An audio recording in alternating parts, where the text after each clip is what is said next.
When I was diagnosed with multiple myeloma, I was an aerobics instructor. I feel like I was in tune with my body, so I noticed something wasn't right because every time I moved, it hurt. I had to stop for a year with exercise, but I still tried to exercise somewhat through home. What I did was my parents got me a treadmill and I walked every day. And walking 5 minutes for me felt like running 5 miles when I was going through treatment. But I was bound and determined to keep exercising because I felt that it just made me feel better, and I knew I could probably maybe recover faster if I just continued to exercise. They said that my bone density now is above normal, and I contribute that to all my exercises and the weight training that I continued to do since I've been diagnosed. When I was diagnosed with multiple myeloma, there was not a lot of hope as far as reading things about the disease. It was very negative. There's no cure.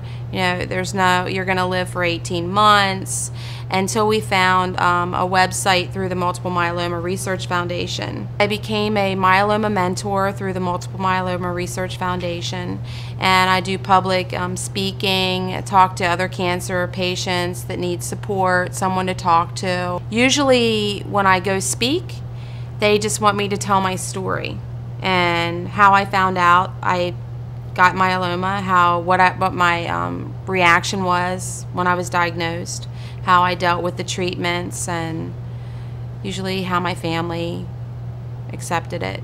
I just believe that letting people know that you're still okay and you're out there with this disease is so important, because when I was diagnosed, I just sought someone to see, someone to talk to that was still living with the disease.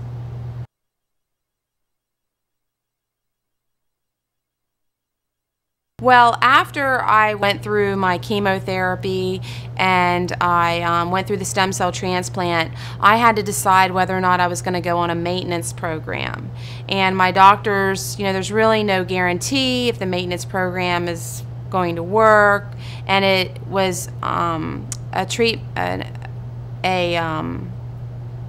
maintenance program of interferon. So I had to give myself injections of this drug every other day, and they wanted me to do it for a year. Well, I lasted about 9 months because I had severe depression from the interferon.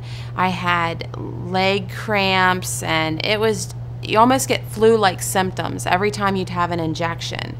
So that was very difficult to do because I'd give myself a shot and I'd have a fever and chills all day, and then the next day I'd be fine, and then the next day I'd have the same thing all over again. And I did it for 9 months until I said enough is enough. I just couldn't take it anymore. So, and I'm in remission, so I guess we don't know if it was just from the stem cell transplant or maybe the maintenance program for 9 months really did help. My name is Angie, and I'm a 4-year multiple myeloma survivor.